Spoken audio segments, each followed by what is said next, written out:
We're here to idea everyone, to fire up your curiosity and connect you with the people and ideas that shape our world. Watch, listen, understand, connect, create. Let's move the human story forward together.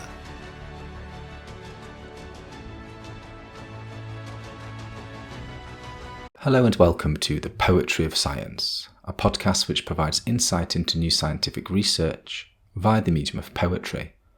I'm your host, Dr. Sam Illingworth, and each week I'll be introducing you to some of the latest scientific findings and sharing a selection of science-themed poetry.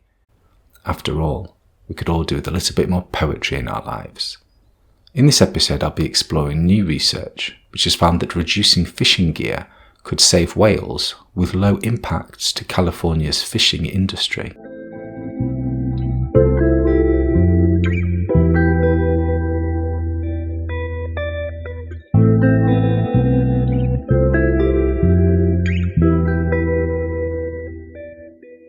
Graceful giants roam through endless seas, searching, singing, soaring, oblivious to iron webs that glitter beneath sinking sighs.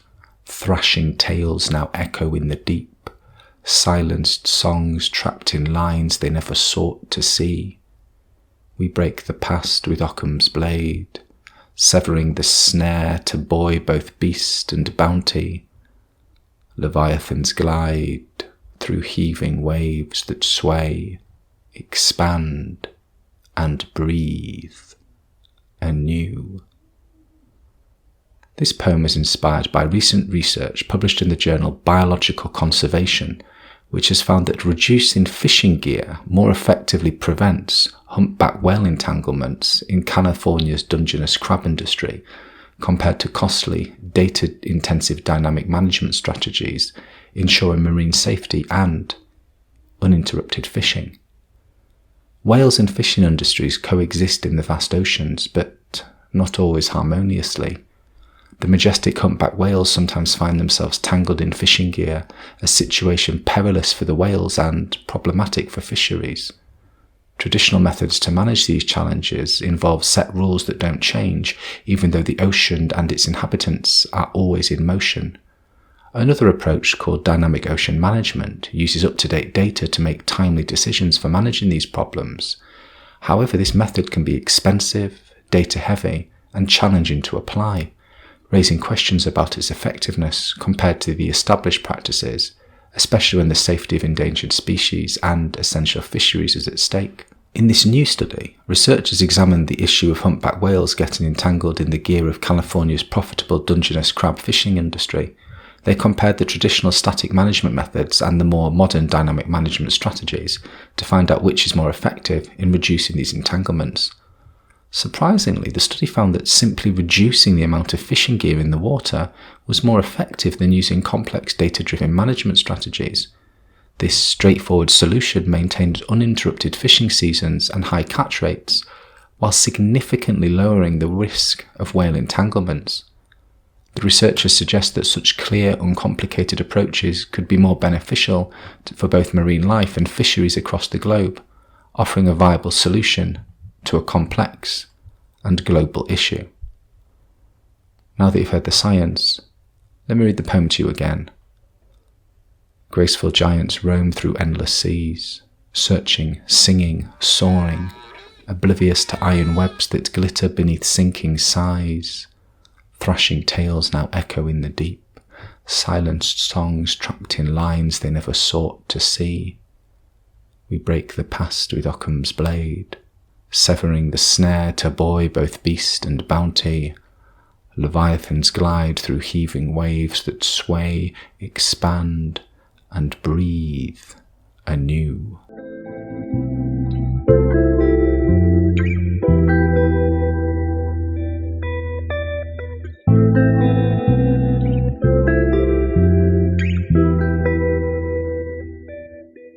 In this section of the podcast, I'd like to share a poem written by another poet on a topic related to the science that has been discussed so far. In this episode, I'll be reading Humpback by Robert Bernard Hass. Robert Bernard Hass is an American poet, critic and scholar who was born in 1962. who grew up in Hershey, Pennsylvania and received his BA, MFA and PhD from Pennsylvania State University and an MA from the University of Florida. His literary contributions have garnered him prestigious recognitions, including the Academy of American Poets Prize, the Associated Writing Programme's Interjournals Award, and a fellowship at Breadloaf. He is currently Professor of English at Edinburgh University of Pennsylvania, where he teaches courses in American literature and Shakespeare. Humpback, by Robert Bernard Hass. This time it's days before the mountains of the flesh begin to crack, and its echo song, its sounding of desire, grows too weak to warn the offshore pod. The dorsal blowhole heaves and groans, and its asthmatic rasp will not allow the locals who have come to let it die. Even the bravest won't shoot it like a horse. They who've seen themselves reflected in the still pond of its eye, and though they know that saving 60 tons of fat and fluke is hopeless now, they've gathered here for love, swabbing the back like the deck of a ship to rinse away the smell of death. But it will not live. It will not die or drift back to the sea where bladder wrack and flounder cling to rocks and vicious currents sweep the lifeblood krill. No talk of cruelty interrupts their work. Off the Cape they've learned about disaster, how some mistakes can never be repaired, the way this humpback, stranded, spouting coughs, flapping its helpless fins like an amputee, learned too late its navigation failed and could not stop its weight behind the brain. And so they'll keep this vigil up for days, armed with metal buckets and old mops. They'll try and quench the sun, and from where the tourists stand the locals look like stagehands in a play. Enraptured by the one too good to fall, they gather at the coal hearth of its heart, the kitchen of its womb, and listen to the breaking down of life, this brutal transformation cell by cell of matter into nothing, and will not leave.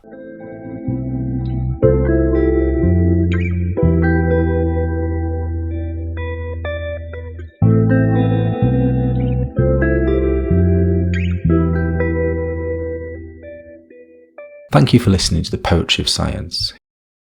Thank you very much for being with us for this episode of the ideaXme Show. ideaXme is a global platform. Our mission is to move the human story forward by sharing knowledge of the future. You can find us on all major audio networks at www.radioideaXme.com, on YouTube and Vimeo. Please subscribe.